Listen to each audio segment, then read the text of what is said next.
ولا يحسبن الذين كفروا أنما نملي لهم خير لأنفسهم إنما نملي لهم ليزدادوا إثما ولهم عذاب مهين ما كان الله ليذر المؤمنين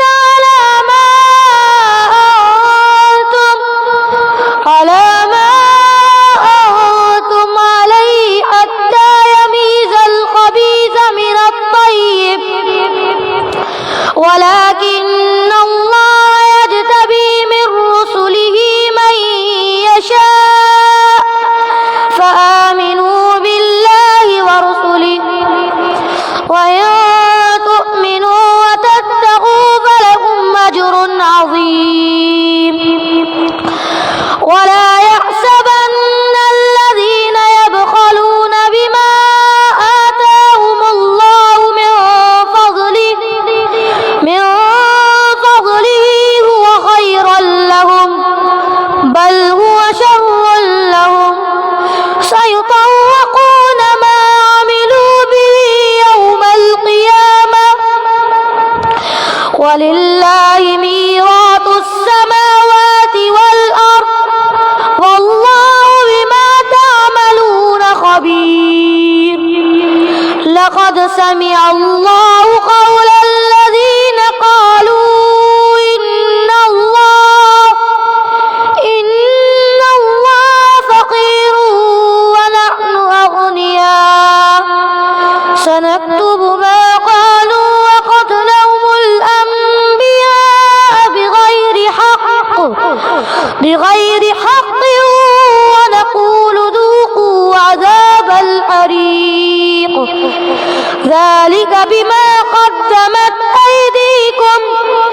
أيديكم وأن الله ليس بظلام للعبيد الذين قالوا إن الله عهد إلينا ألا نؤمن لرسول حتى يأتينا بقربان تأكله النار قل قد جاءكم رسل من قبلي بالبينات وبالذي قلتم فلم قتلتموهم إن كنتم صادقين فإن كذبوك فقد كذب رسل من قبلك جاءوا بالبينات والزبر والكتاب المنير كل نفس ذائقة الموت وإنما توفون أجوركم يوم القيامة فمن زحزح عن النار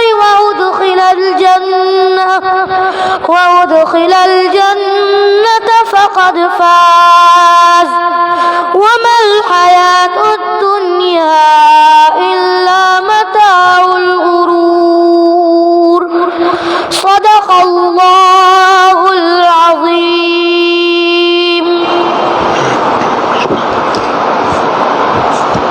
الحمد للہ وکفا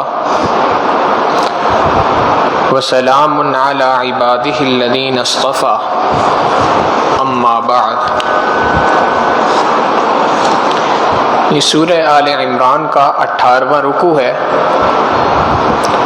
گزشتہ رکوع تک غزوہ احد سے متعلق تفصیلی گفتگو اللہ رب العزت نے فرمائی اور اس کے اندر مختلف واقعات کا تذکرہ فرمایا اور ان واقعات سے ملنے والے سبق سے متعلق تنبیہ فرمائی.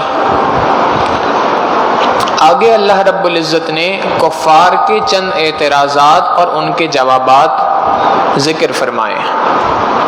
ان میں سے سب سے پہلا اعتراض یہ تھا کہ کفار یہ بات مسلمانوں کو کہا کرتے تھے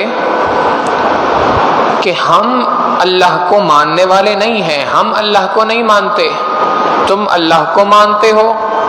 ہم اللہ کے آخری پیغمبر حضرت محمد مصطفیٰ احمد مجتبیٰ صلی اللہ علیہ وسلم کو نہیں مانتے، تم ان کو مانتے ہو۔ تو اس کا معنی تو یہ ہوا کہ اللہ رب العزت کی رضا، اللہ رب العزت کی دوستی، اللہ رب العزت کا فیور تمہارے حق میں ہونا چاہیے، تمہارے لیے ہونا چاہیے۔ حالانکہ ہم یہ بات دیکھتے ہیں کہ مال میں بھی ہم تم سے زیادہ ہیں، اولاد کے اعتبار سے بھی ہم تم سے زیادہ ہیں، عزتوں کے اعتبار سے بھی ہم تم سے زیادہ ہیں، ہم دنیا کے اندر زیادہ اچھے طریقے کی زندگی گزار رہے ہیں تمہاری بنسبت۔ چونکہ ابتدائی اسلام میں مسلمانوں پر سختیاں بھی تھیں، مسلمانوں کے اوپر مالی اعتبار سے تنگی بھی بہت تھی، تو یہ طعنہ مسلمانوں کو ملا۔ اللہ رب العزت نے اس طعنے کا جواب قرآن کریم میں مختلف جگہوں پہ دیا، اور یہ بات ارشاد فرما دی کہ دیکھو اللہ کی رضا کا تعلق دنیا کی فراوانی کے ساتھ نہیں ہے کہ کسی کے پاس دنیا زیادہ ہے تو وہ اللہ کا زیادہ قریبی ہے، اور جس کے پاس دنیا کم ہے اللہ رب العزت کا قرب اس کے پاس نہیں ہے۔ ایسی بات نہیں ہے، بلکہ پکی بات یہ ہے کہ لا یرضا بعبادہ الکفر، اللہ رب العزت اپنے بندوں سے راضی نہیں ہو سکتا کفر کے ساتھ۔ اور ایمان والوں سے متعلق بتا دیا کہ لقد رضی اللہ عن المؤمنین، ایمان والوں سے تو اللہ رب العزت راضی ہے۔ تو حقیقتاً اللہ رب العزت کی رضا کا تعلق مال و دولت کے ساتھ نہیں ہے کہ انسان سوچے۔ آج کے دور میں بھی جیسے دیکھیں مسلم ممالک کوئی بہت اچھے حالات کے اندر نہیں ہے، اس کے مقابلے میں جو کفار کے ملک ہیں آپ ان کو دیکھ لیں، وہ ترقی یافتہ ممالک کہلاتے ہیں، وہ فرسٹ ورلڈ کنٹریز کہلاتے ہیں، ترقی یافتہ ممالک ہیں، اور ہم جو ہیں یہ تھرڈ ورلڈ کنٹریز کہلاتے ہیں، ترقی پذیر ممالک ہیں، ابھی ترقی کی طرف گامزن ہونا ہے ہمیں۔ تو حقیقت یہی ہے کہ مالی اعتبار سے آج بھی کفار ہم سے زیادہ ہیں، مگر اس کے باوجود یہ دھوکہ کسی کو نہ لگے کہ شاید اللہ کی رضا ان کے ساتھ ہے، اللہ رب العزت ان کو زیادہ چاہتے ہیں، نہیں۔ نبی علیہ الصلوۃ والسلام نے ارشاد فرمایا اگر اللہ رب العزت کے نزدیک اس دنیا کی وقت، اس دنیا کی حیثیت مچھر کے پر کے برابر بھی ہوتی، اللہ رب العزت کسی کافر کو ایک گھونٹ، ایک بوند پانی کی میسر نہ کرتے۔ اللہ کے ہاں اس دنیا کی کوئی حیثیت نہیں ہے، بلکہ حقیقت یہ ہے کہ کافر لوگ جب کوئی اچھا کام کرتے ہیں، کوئی خیر خواہی والا کام کرتے ہیں، کسی کی مدد کر دی، کسی کی جان بچا لی، کوئی نیکی کا کام کر لیا، خیر خواہی کا کام کر لیا، اللہ رب العزت اس کا بدلہ انہیں دنیا میں ہی عطا کر دیتے ہیں۔ لہٰذا ہم دیکھتے ہیں کہ دنیا میں وہ بڑی ترقی یافتہ ممالک بنے ہوئے ہیں، جبکہ اس کے مقابلے میں مسلمانوں کے ساتھ اللہ کا وعدہ دوسرا ہے کہ مسلمان جب نیکی کرے گا تو اس کی نیکی کا ہو سکتا ہے کہ اس کا بدلہ دنیا میں مل جائے، اگر دنیا میں مل گیا تو بھی ٹھیک، نہ ملا تو بھی ٹھیک۔ کیوں؟ اس لیے کہ اصل حقیقی بدلہ نیکی کا کل قیامت کے دن ملنا ہے۔ مومن کے ساتھ اللہ کا وعدہ ہے کہ تمہاری نیکیوں کا بدلہ میں نے کل قیامت کے دن تمہیں عطا کرنا ہے، اور بدلے میں کیا چیز عطا کرنی ہے؟ بدلے میں جنت بھی ملنی ہے، بدلے میں نبی علیہ الصلوۃ والسلام کا پڑوس بھی ملنا ہے، بدلے میں اللہ رب العزت کی رضا ملنی ہے۔ وَرِضْوَانٌ مِّنَ اللَّهِ أَكْبَرُ، سب سے بڑی چیز جو اللہ رب العزت کل قیامت کے دن انسان کو عطا کریں گے وہ اللہ کی رضا ہے، جو سب سے آخر میں اور سب سے زیادہ اچھے انوکھے انداز میں ایمان والوں کو عطا ہوگی۔ تو اصل چیز اللہ کی رضا ہے، اصل چیز مال و دولت کی زیادتی اور فراوانی نہیں ہے۔ اللہ رب العزت فرماتے ہیں وَلَا يَحْسَبَنَّ الَّذِينَ كَفَرُوا، جن لوگوں نے کفر اختیار کیا وہ یہ بات نہ گمان کریں کہ انما نملی لہم خیر لانفسہم، کہ بے شک ہم نے انہیں آزما دیا، خیر لانفسہم، کہ ان کا یہ جو آزمائش تھی یہ ان کی ذات کے لیے، ان کے اپنے لیے بہت بہتر تھی۔ انما نملی لہم لیزدادوا اسما، بے شک ہم نے جو مال و دولت کی فراوانی عطا کی ہے یہ اس لیے ہے تاکہ اپنے گناہ میں یہ بڑھتے رہیں آگے۔ حدیث مبارکہ کے الفاظ ہیں، نبی علیہ الصلوۃ والسلام نے فرمایا مومن آدمی اگر گناہ کرتا ہے، غلطی کرتا ہے، اللہ رب العزت اس کو دنیا میں تنبیہ فرماتے ہیں اور اس تنبیہ سے وہ فوراً سنبھل جاتا ہے۔ بعض اوقات دیکھنے میں آئی بات، انسان جھوٹ بولتا ہے، کاروبار میں بے برکتی ہو جاتی ہے، فلاں کام کیا اس کی نحوست یہ پڑ گئی، فلاں کام فلاں غلطی کی اس کے بدلے میں یہ ہو گیا اس کے ساتھ۔ تو یہ مومن کے ساتھ دنیا میں اللہ نے کر رکھا ہے، کیوں؟ اس لیے کہ اپنی اس غلطی پہ فوراً متنبہ ہوگا، اللہ کے دربار میں رجوع کرے گا، توبہ کرے گا، اللہ سے معافی مانگے گا۔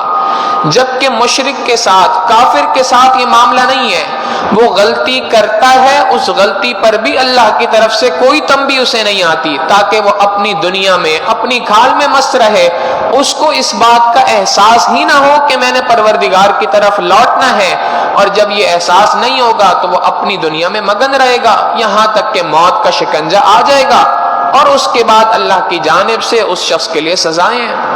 تو یہ اللہ کا احسان ہے کہ اللہ رب العزت تنبیہ فرماتے ہیں دنیا کے اندر۔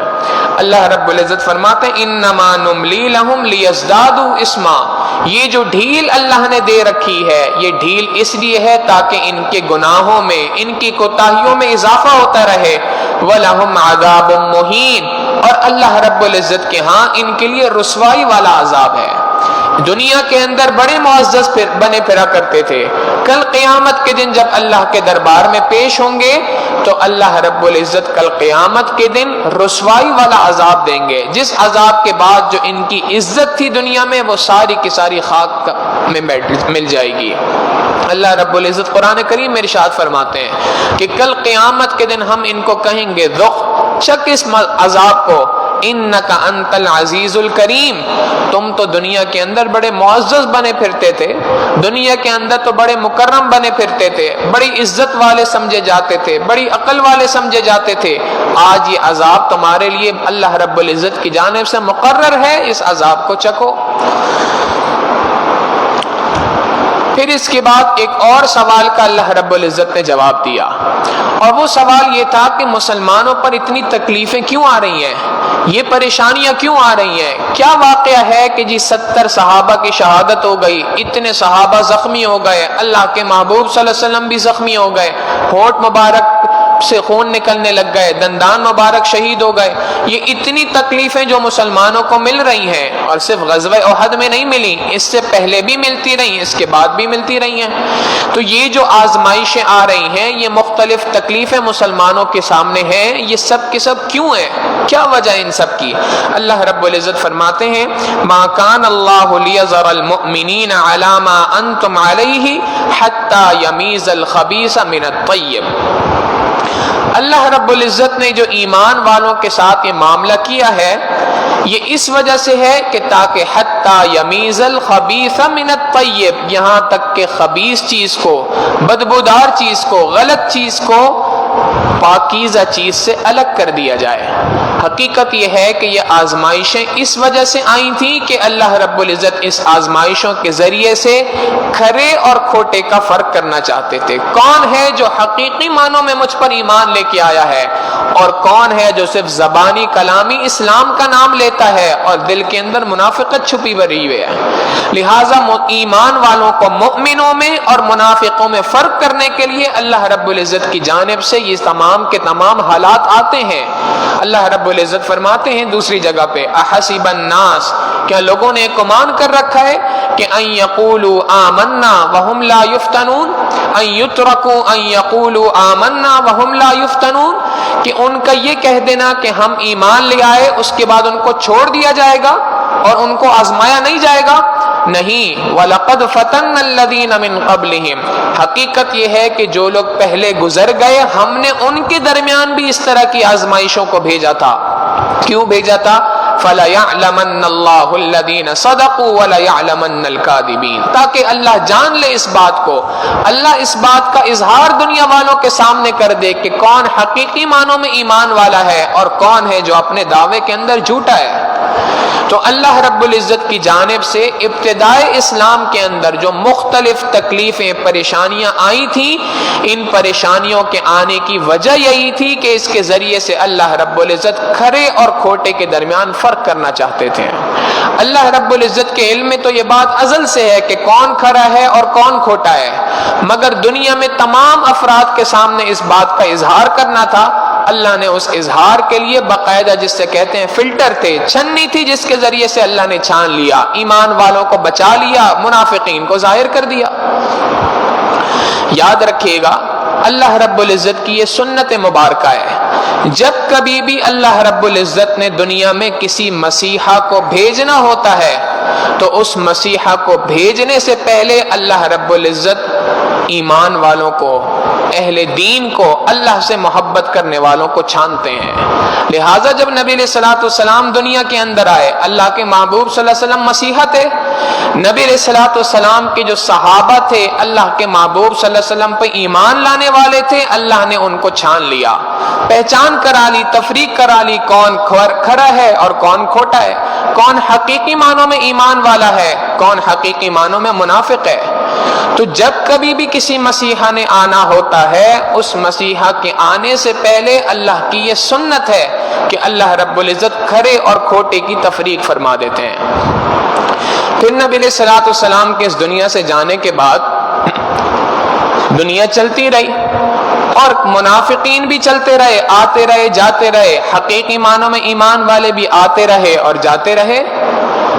ایک وقت وہ بھی آنا ہے کہ جب مسیحا نے پھر آنا ہے۔ اللہ رب العزت نے حضرت عیسیٰ علیہ السلام کو قرب قیامت سے پہلے دنیا کے اندر بھیجنا ہے، اور حضرت عیسیٰ علیہ السلام مسیحا بن کے دنیا کے اندر تشریف لائیں گے، اور یہی اللہ کی سنت اس وقت پر بھی چلنی ہے، اور یہی وہ دور ہے۔ حضرت عیسیٰ علیہ السلام کے نزول، حضرت امام مہدی کے دنیا میں تشریف لانے میں کوئی زیادہ وقت نہیں رہا، لہٰذا آج کے اس دور کے اندر پھر دوبارہ سے اللہ کی جانب سے وہی چھانٹی ہو رہی ہے۔ اللہ رب العزت کی جانب سے اسی طریقے سے تفریق کی جا رہی ہے کہ کون ہے حقیقی معنوں میں ایمان والا اور کون ہے صرف زبانی ایمان پہ قائم رہنے والا، کون ہے جو صرف زبانی جمع خرچ کے طور پہ اپنے آپ کو مسلمان کہتا ہے۔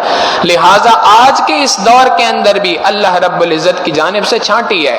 یہ مختلف آزمائشیں ہیں، مختلف پریشانیاں ہیں جو مسلمانوں پر، ایمان والوں پر آ رہی ہیں، مختلف قسم کے اللہ کی جانب سے امتحانات آج کے اس دور میں چل رہے ہیں۔ مقصد صرف اور صرف یہی ہے۔ آپ دیکھیں نبی علیہ الصلوۃ والسلام نے جو یہ باتیں ارشاد فرمائیں کہ قرب قیامت میں ایمان کا بچانا اتنا مشکل ہوگا جیسے اپنے ہاتھ میں انگارہ پکڑنا ہے، دہکتا ہوا انگارہ جیسے انسان کے لیے پکڑنا مشکل ہے، بالکل اسی طریقے سے ایمان کو بچانا مشکل ہوگا۔ ایک شخص صبح کو اٹھے گا مومن ہوگا، شام کو اپنے بستر پہ جائے گا کافر ہوگا۔ یہ نبی علیہ الصلوۃ والسلام کی احادیث ہیں۔ کیوں ہے یہ ساری کی ساری؟ اللہ کی جانب سے چھانٹی ہو رہی ہے، اللہ رب العزت کی جانب سے چھانٹی ہونا شروع ہو چکی ہے۔ اب آج کے اس دور میں منافقت کی زندگی نہیں گزاری جا سکتی، یا تو سراسر ایمان والی زندگی گزاری جا سکتی ہے یا سراسر کفر والی زندگی گزاری جا سکتی ہے۔ آج کے اس دور میں علامہ اقبال کا یہ شعر بالکل ہم پہ فٹ آتا ہے۔ یہ اللہ رب العزت کا مطالبہ ہے ہم سے، یک رنگ دو رنگی چھوڑ دے، یک رنگ ہو جا، سراسر موم ہو جا ورنہ پتھر ہو جا۔ اللہ رب العزت کی جانب سے یہ مطالبہ ہے ایمان والوں سے کہ تم یا تو حقیقی معنوں میں ایمان والے ہو جاؤ، اگر تم حقیقی معنوں میں ایمان والے نہیں ہوئے، اندیشہ اس بات کا ہے کہ تم سے تمہارے ایمان کو سلب کر لیا جائے گا۔ لہٰذا نبی علیہ الصلوۃ والسلام کی احادیث سے پتہ چلتا ہے کہ قرب قیامت کے موقع پر ایمان کا بچانا مشکل ہوگا۔ اس مشکل وقت میں ایمان کو بچانے کا طریقہ یہی ہے کہ اللہ سے مدد مانگی جائے۔ نبی علیہ السلام نے فرمایا وَلَا يَنْجُو مِنْهَا إِلَّا مَنْ دَعَا كَدُعَاءِ الْغَرَقِ فِي الْبَحْرِ۔ اس دور کے اندر اپنے ایمان کو صرف وہی شخص بچا سکتا ہے جو اس طریقے سے اللہ سے دعا کرے، اللہ سے فریاد کرے جیسے ایک سمندر میں ڈوبتا ہوا شخص آہ و بکا کر رہا ہوتا ہے، اللہ سے فریاد کر رہا ہوتا ہے۔ جو اس طریقے سے اللہ رب العزت سے فریاد کرے گا، فریاد رسی اختیار کرے گا، اللہ رب العزت اس کے ایمان کی حفاظت فرمائیں گے۔ لہٰذا یہ وقت ہے کہ انسان اللہ سے بار بار دعا کرے، دن میں کوئی وقت مقرر کرے، رات میں کوئی وقت مقرر کرے، اور اس وقت میں اللہ سے بیٹھ کر خوب دعائیں مانگے، یا اللہ ہمارے بھی ایمان کی حفاظت فرما، ہماری آئندہ آنے والی نسلوں کی ایمان کی بھی حفاظت فرما۔ وما کان اللہ لیطلعکم علی الغیب، اللہ رب العزت تمہیں غیب کی باتوں کے اوپر مطلع نہیں فرماتا، ولیکن اللہ یجتبی من رسلہ من یشاء، اللہ کا یہ دستور نہیں ہے کہ اللہ رب العزت کی جانب سے یہ بات آ جائے فلاں شخص منافق ہے، فلاں شخص مؤمن ہے، نہیں، اللہ رب العزت کی جانب سے حالات آئیں گے، وہ حالات خود بخود فیصلہ کر دیں گے کہ کون کھرا ہے اور کون کھوٹا ہے۔ لہٰذا اللہ کی جانب سے غیب کی کوئی بات نہیں آتی، کوئی غیب کا علم نہیں آتا، بلکہ وَلَٰكِنَّ اللَّهَ يَجْتَبِي مِن رُّسُلِهِ مَن يَشَاءُ، اللہ اپنے رسولوں میں سے جسے چاہے چن لیتا ہے، اور اس کو جو بات بتانا چاہے وہ بات اس حد تک بتا دیا کرتا ہے۔ اللہ رب العزت اپنے بندوں میں سے جس کو چاہتے ہیں رسول چن لیتے ہیں، اور اس رسول کو غیب کی باتوں میں سے جو بات بتانا چاہتے ہیں اللہ رب العزت وہ بات بتا دیتے ہیں۔ لہٰذا اللہ رب العزت نے نبی صلی اللہ علیہ وسلم کو بتا دیا تھا فلاں فلاں فلاں منافق ہیں، اور فلاں فلاں فلاں جو ہیں یہ حقیقی معنوں میں ایمان والے ہیں۔ ابھی اس آیت کے اندر اللہ رب العزت نے واضح طور پہ حکم دے دیا، واضح طور پہ بات بتا دی کہ عام ایمان والے کو اللہ رب العزت غیب کے علم پر مطلع نہیں فرماتے، ہاں اپنے رسولوں میں سے جس کو چاہتے ہیں غیب کی کچھ باتوں کا علم دے دیتے ہیں۔ بات تو اتنی تھی، مگر اس بات سے بعض افراد کو دھوکہ لگا، اور انہوں نے اس سے اس بات کا استدلال کر لیا کہ نبی علیہ الصلوۃ والسلام عالم الغیب ہیں۔ عالم الغیب کس کو کہتے ہیں؟ اس ذات کو کہتے ہیں جس کے سامنے کوئی چیز پوشیدہ نہ ہو، ہر چھپی ہوئی چیز کا جاننے والا۔ حالانکہ حقیقی بات یہ ہے کہ اللہ رب العزت کے سوا کوئی دوسری ذات عالم الغیب نہیں ہے۔ نبی علیہ الصلوۃ والسلام کو بھی وہی بات کا علم تھا جو بات اللہ نے بتا دی، جس بات کو اللہ نے نہیں بتایا اس کا علم نہیں تھا۔ اس احد کے واقعے سے پتہ چل جاتا ہے، اگر اللہ کے محبوب صلی اللہ علیہ وسلم کو پتہ ہوتا کہ سامنے سے پتھر آنے ہیں تو کیا اللہ کے محبوب صلی اللہ علیہ وسلم کھڑے ہوتے وہاں پہ؟ نبی علیہ السلام کو پتہ ہوتا فلاں جگہ سے تیر آنے ہیں تو کیا اللہ کے محبوب صلی اللہ علیہ وسلم وہیں پہ کھڑے ہوتے؟ اگر اللہ کے محبوب صلی اللہ علیہ وسلم کو پتہ ہوتا کہ یہ صحابہ 50 افراد جن کو مقرر کیا ہے جبل رمات پر یہ اپنی اس جگہ سے ہٹ جائیں گے تو کیا نبی علیہ الصلوۃ والسلام ان کو اسی طریقے سے مقرر کر کے چھوڑ دیتے؟ یقیناً ان باتوں کا معنی یہی ہے کہ یہ بات اللہ کے محبوب صلی اللہ علیہ وسلم کے علم میں نہیں تھی، لہٰذا اللہ رب العزت اپنی جانب سے جو بات سمجھانا چاہتے ہیں بتانا چاہتے ہیں اتنی بات نبی علیہ السلام کو پتہ چل جاتی ہے۔ قرآن کریم میں اللہ رب العزت جگہ جگہ ارشاد فرماتے ہیں، ایک جگہ پہ ارشاد فرمایا وَرُسُلًا قَدْ قَصَصْنَاهُمْ عَلَيْكَ مِن قَبْلُ، بہت سارے رسولوں کے قصے وہ ہیں جو ہم نے آپ کو بیان کر دیے، وَرُسُلًا لَمْ نَقْصُصْهُمْ عَلَيْكَ، بہت سارے قصے وہ ہیں جو ہم نے آپ کو بیان نہیں کیے، آپ کے علم میں نہیں ہے۔ تو نبی علیہ السلام کے علم میں اگر بہت سے رسولوں کے قصے نہیں ہیں تو اللہ کے محبوب صلی اللہ علیہ وسلم عالم الغیب کیسے ہو سکتے ہیں بھائی؟ اللہ رب العزت دوسری جگہ پہ ارشاد فرماتے ہیں لا تعلمهم نحن نعلمهم، آپ ان کو نہیں جانتے ہم ان کو جانتے ہیں۔ تو جو ذات ان کو جانتی ہے وہ عالم الغیب ہے، اور جو ذات ان کو نہیں جانتی وہ عالم الغیب نہیں ہے۔ اللہ رب العزت فرماتے ہیں فآمنوا باللہ ورسلہ، لہٰذا پس تم ایمان لے آؤ اللہ اس کے رسول پر، وَإِن تُؤْمِنُوا وَتَتَّقُوا، اگر تم حقیقی معنوں میں ایمان لے آئے اور تقوی اختیار کر لیا، فَلَكُمْ أَجْرٌ عَظِيمٌ، تمہارے لیے تو بہت بڑا اجر اللہ رب العزت کی جانب سے ہے۔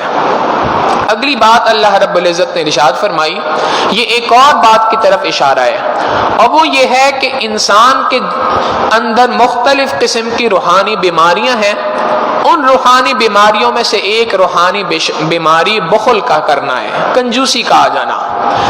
اس بیماری کی طرف اللہ رب العزت نے یہاں پر ذکر کیا، کیوں کیا؟ اس لیے کہ جنگ کا معاملہ ہو تو اس جنگ کے معاملے میں مال بھی خرچ ہوتا ہے، انسان کا جان بھی خرچ ہوتی ہے، وقت بھی خرچ ہوتا ہے، تو مال کے خرچ کرنے میں اگر دل میں تنگی آ جائے تو یہی بخل ہے۔ علماء نے لکھا کہ بخیل کم خرچ کرنے والے کو نہیں کہتے. ایک شخص ہے جس کی عادت ہے کہ وہ بہت زیادہ مال خرچ نہیں کرتا، کم مال خرچ کرتا ہے، تو کم مال خرچ کرنے والے کو بخیل نہیں کہا جاتا. بخیل اس شخص کو کہا جاتا ہے جو ضرورت کے وقت پر بھی مال کو خرچ نہ کرتا ہو. ضرورت ہے، ضرورت کے وقت پہ مال خرچ نہیں کر رہا. مثال کے طور پہ بیوی کو خرچہ دینا ہے، اب خرچہ نہیں دے رہا، ضرورت ہے کر نہیں رہا.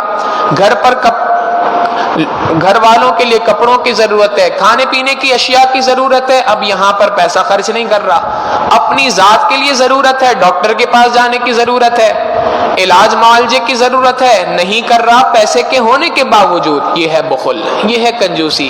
جہاں ضرورت ہے وہاں پر خرچ نہیں کر رہا. اللہ کی جانب سے حکم ہے زکوٰۃ ادا کرو، زکوٰۃ ادا نہیں کر رہا. اللہ کی جانب سے حکم ہے فطرانہ ادا کرو، صدقہ فطر ادا کرو، نہیں ادا کر رہا. یہ بخل ہے.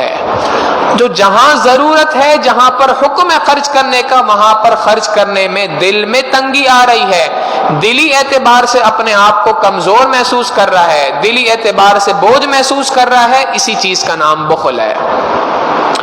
اللہ رب العزت نے یہاں پر اس آیت کے اندر بخل کو سمجھایا اور یہ بات ارشاد فرمائی کہ دیکھو، بخل کرنے والے شخص کو اللہ رب العزت پسند نہیں کرتے. بخل سے متعلق ایک واقعہ بھی ذہن میں آ گیا تاکہ سمجھ آئے بخل کس کو کہتے ہیں.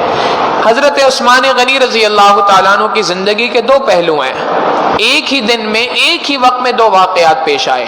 ایک واقعہ یہ ہے کہ اپنے گھر میں اپنی اہلیہ محترمہ کے ساتھ، اپنی بیوی کے ساتھ جھگڑا کر رہے ہیں، لڑائی کر رہے ہیں، ڈانٹ رہے ہیں اس کو. بھئی کس بات پہ ڈانٹ رہے ہیں؟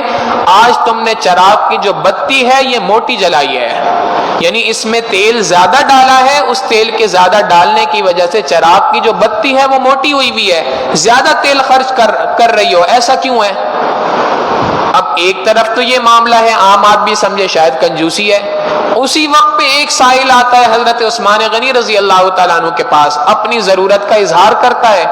وہ اس بندے کا ہاتھ پکڑا، شہر سے باہر ایک جگہ پہ لے گئے جہاں پر ان کا سامان تجارت بہت سارا پڑا تھا.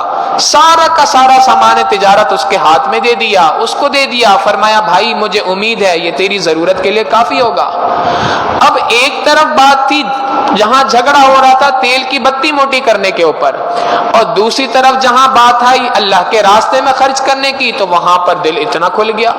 تو پتہ چلا کہ ضرورت سے زائد اگر خرچ ہو رہا ہے تو یہ وہ چیز ہے جس کے اندر انسان کو روکنے کا حکم ہے. ہاں جہاں ضرورت ہے اور وہاں پر خرچ نہیں کر رہا، یہ بخل ہے. لہٰذا بخل کے درمیان اور خرچے کو روکنے کے درمیان بہت بڑا فرق ہے. اس فرق کو ذہن نشین رکھنا چاہیے. اور ہمارے حضرت تو یہ بات ارشاد فرماتے ہیں کہ بخل کے درمیان اور میانہ روی کے درمیان بڑی باریک لائن ہے، بڑا باریک سا فرق ہے. اور فرماتے ہیں کہ یہ فرق عام انسان کو سمجھ نہیں آ سکتا، جتنی کتابیں پڑھ لے سمجھ نہیں آئے گا. ہاں یہ فرق سمجھ آئے گا چند دن اللہ والوں کی جوتیاں سیدھی کر لو، ان کی خدمت میں بیٹھو، ان کی صحبت میں بیٹھو گے، اس صحبت میں بیٹھنے سے تم یہ بات سیکھ جاؤ گے.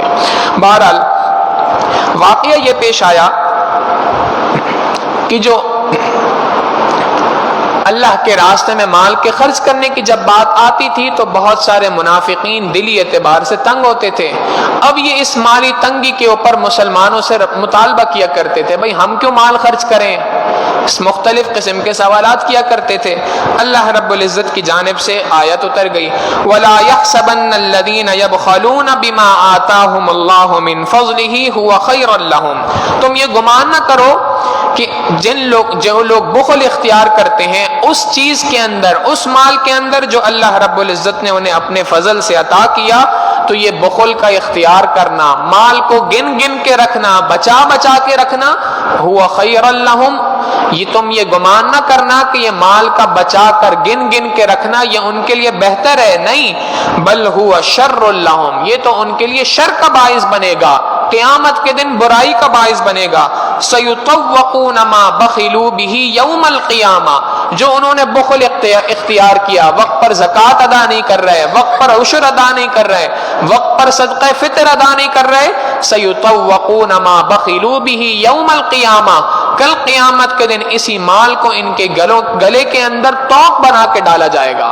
حدیث مبارکہ کا مفہوم ہے، نبی علیہ الصلوۃ والسلام نے فرمایا اس مال کو کل قیامت کے دن اس انسان کے گلے میں سانپ اور اژدہے بنا کے ڈالا جائے گا، اور اس سے کہا جائے گا یہ لو جس چیز کو تم گن گن کے دنیا کے اندر رکھا کرتے تھے۔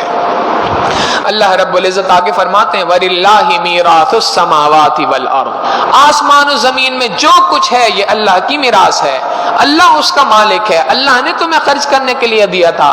تم یہ بات سمجھ رہے تھے کہ یہ مال میرا ہے، بھئی یہ مال تمہارا نہیں تھا، اس مال کا حقیقی مالک اللہ رب العزت تھا۔ ہاں اللہ رب العزت نے چند وقت کے لیے، کچھ وقت کے لیے تمہیں اس مال کو خرچ کرنے کا اختیار دیا تھا، تم اپنے آپ کو حقیقی معنوں میں مالک سمجھ بیٹھے، یہ تمہاری غلطی تھی جس کی سزا آج تم بھگتو گے۔ واللہ بما تعملون خبیر، اور جو کام تم دنیا کے اندر کرتے ہو اللہ رب العزت ان سب کو جانتا ہے، دیکھ رہا ہے۔ اب اس مال سے متعلق ایک اور واقعے کی طرف اشارہ کیا، اور وہ واقعہ یہ تھا کہ اللہ رب العزت کے محبوب صلی اللہ علیہ وسلم نے سیدنا صدیق اکبر رضی اللہ تعالیٰ عنہ کو اسلام کی دعوت کا پیغام لے کر بھیجا تھا قبیلہ بنو قنیقہ۔ یہ یہودیوں کا ایک قبیلہ تھا مدینہ منورہ کے اندر، ان کی جانب کہ آپ وہاں جائیں، ان کو اسلام کی دعوت دیں۔ چنانچہ وہ نبی علیہ الصلوۃ والسلام کا پیغام لے کے وہاں پہ پہنچے۔ یہودیوں کا ایک بہت بڑا عالم تھا جس کا نام تھا فخاذ ابن عازورہ۔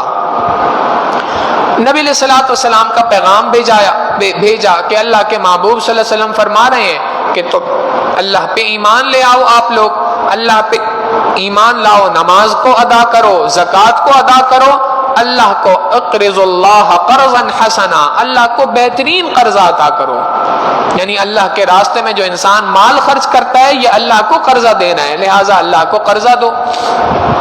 اب جب یہ بات کہی تو بجائے اس کے کہ وہ اس بات کو تسلیم کر لیتا، اور اگر سمجھ نہیں آ رہی تھی تو خاموش رہتا، مگر اس بدبخت نے وہاں پر اللہ رب العزت کی شان میں گستاخی کرتے ہوئے بات کہی، اللہ کو قرضہ دینا ہے، لگتا ہے کہ تمہارا پروردگار اللہ تو بڑا فقیر ہے اور ہم غنی ہیں کہ ہم سے قرضے کا مطالبہ کر رہا ہے۔ سیدنا صدیق اکبر رضی اللہ تعالیٰ عنہ نے اس کو ایک تھپڑ منہ پہ مارا، اور ساتھ میں فرمایا کہ اللہ کی قسم اگر ہمارا تمہارا معاہدہ نہ ہوتا اس بات کا کہ ہم نے تم سے امن کا معاہدہ کر رکھا ہے، اگر یہ امن کا معاہدہ نہ ہوتا تو میں تمہاری گردن اڑا دیتا۔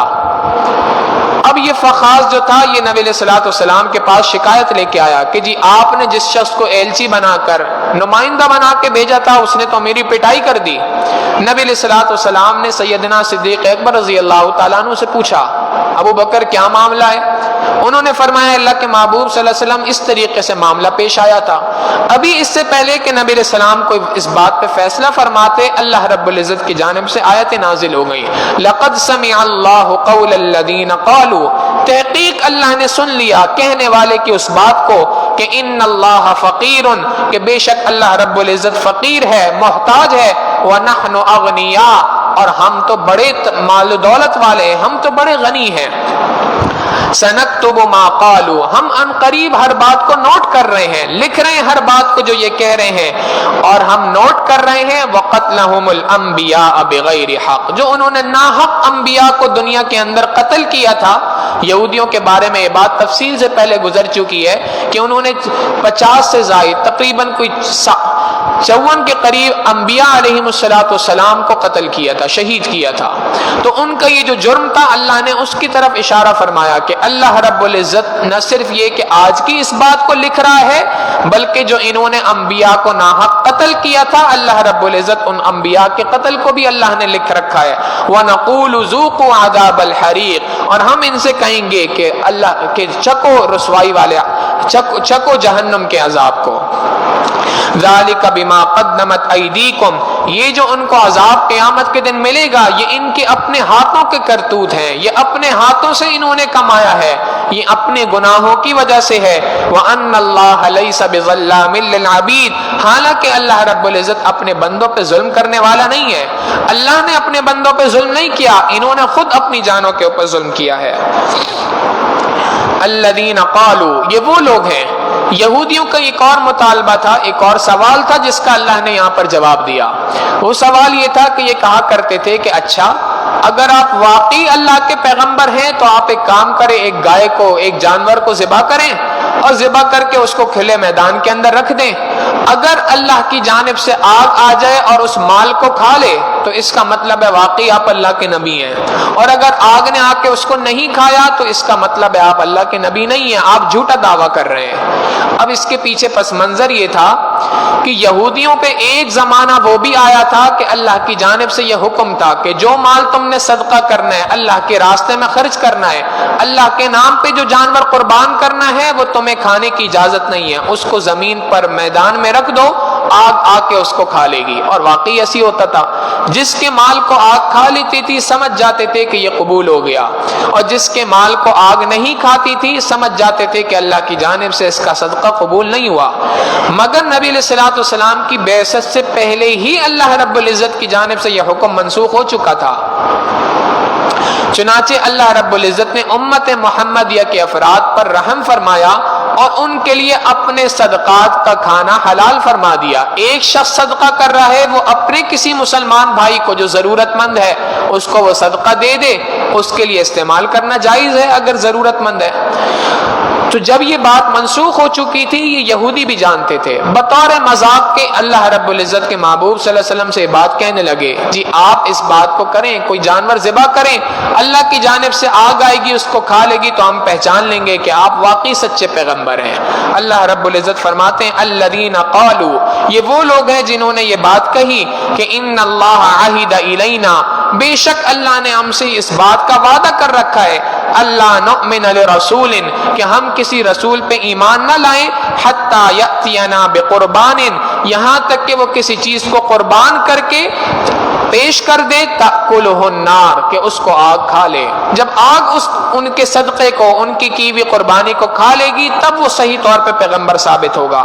اللہ رب العزت فرماتے ہیں قل قد جاءکم رسل من قبلی، اے میرے محبوب صلی اللہ علیہ وسلم آپ ان کو اس اعتراض کا جواب دے دیجئے کہ تحقیق مجھ سے پہلے بھی بہت سارے رسول تمہارے درمیان آ چکے ہیں، بالبینات، وہ واضح نشانیاں لے کے آئے تھے، وبالذی قلتم، اور جو تم یہ مطالبہ کر رہے ہو تمہارا یہ مطالبہ ان انبیاء نے پورا کیا تھا، فلم قتلتموہم، اس مطالبے کے پورا کرنے کے باوجود تم نے ان کو قتل کر دیا تھا، تو بتاؤ تم نے ان کو قتل کس بنیاد کے اوپر کیا تھا؟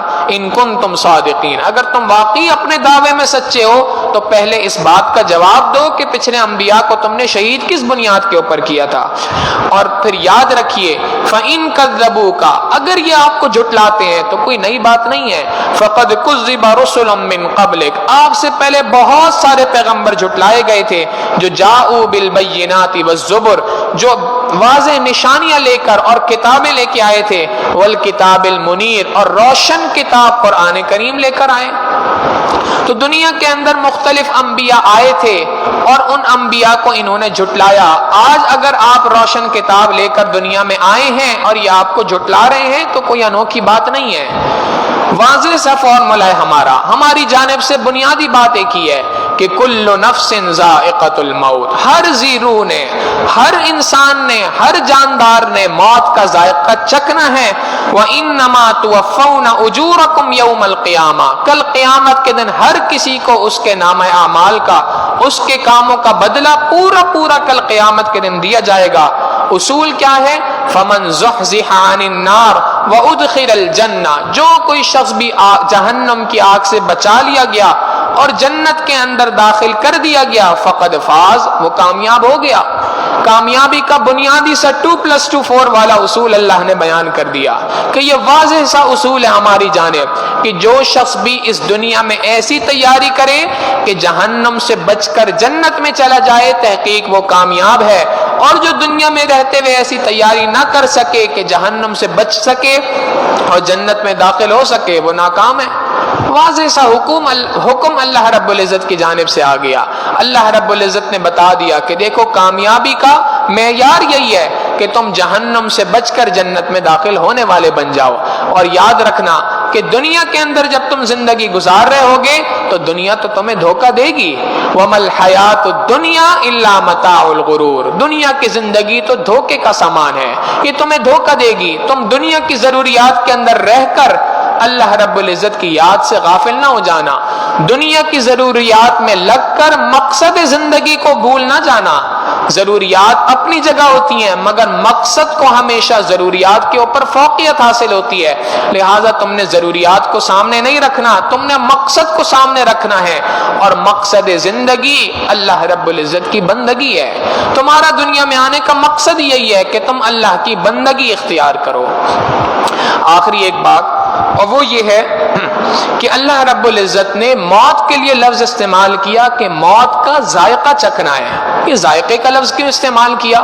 علماء نے اس کی دو وجوہات بیان کی۔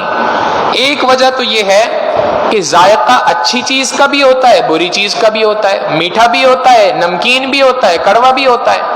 تو جو کوئی شخص بھی، گویا اشارہ ہو گیا اللہ کی جانب سے کہ جیسے زبان پر کوئی چیز اچھی لگتی ہے، کوئی چیز بری لگتی ہے، موت بھی کچھ لوگوں کی نہایت اچھی آنی ہے، اور موت اللہ نہ کرے بعض لوگوں کی بہت بری آنی ہے۔ تم جیسے اعمال کرو گے، جیسی تیاری تم دنیا کے اندر کرو گے، کل قیامت کے اندر تمہیں اسی طرح کی موت کا، تمہیں اپنی دنیا سے سفر باندھتے وقت، اس دنیا سے جاتے وقت تمہاری موت اسی انداز میں آنی ہے۔ اگر تم نے دنیا میں رہتے ہوئے آخرت کی تیاری کی ہے تو تمہاری موت بہت خوبصورت آنی ہے، اور اگر دنیا میں رہتے ہوئے آخرت کی تیاری نہیں کی تو پھر موت اللہ نہ کرے اچھی نہیں آنی، بلکہ اس موت کو اللہ رب العزت دوسروں کے لیے عبرت کا ذریعہ بنا دیتے ہیں۔ اور دوسری بات کہ ذائقے کے اندر یہ بات ہے کہ ذائقہ فوراً تبدیل ہو جاتا ہے۔ ایک شخص ہے، کوئی کڑوی چیز منہ میں رکھ لی، فوراً کوئی میٹھی چیز منہ میں لے لیتا ہے، وہ ذائقہ تبدیل ہو جاتا ہے۔ اللہ رب العزت کی جانب سے یہ اشارہ ہے، میرے بندوں اگر تم واقعی مجھ پہ ایمان رکھتے ہو، اگر تم واقعی مجھے اپنا حقیقی پروردگار مانتے ہو، اللہ اس کے رسول صلی اللہ علیہ وسلم کے احکامات پہ عمل کرنے والے ہو، اگر تمہیں موت کے وقت تھوڑی بہت تکلیف آئی بھی صحیح، اس کے فوراً بعد جو تمہیں ملنے والا اجر ہوگا، اس کے فوراً بعد جو تمہیں نعمتوں کی برسات تمہارے اوپر ہوگی، تم موت کے اس ذائقے کو، موت کی اس تکلیف کو بھول جاؤ گے۔ تو کیوں پریشان ہوتے ہو اس موت سے؟ موت سے ڈرنا تمہارا کام نہیں ہے، بلکہ تم یہ سوچو کہ اس موت کے فوراً بعد جو تمہیں سب سے اہم، سب سے بہترین قسم کا انعام پروردگار کی جانب سے مل رہا ہے، وہ اللہ رب العزت کی ملاقات ہے۔ نبی علیہ الصلوۃ والسلام نے ارشاد فرمایا، الموت جرس، موت ایک پل ہے، یوصل الحبیب الی الحبیب، ایک دوست کو دوسرے دوست سے ملانے کا کام دیتی ہے۔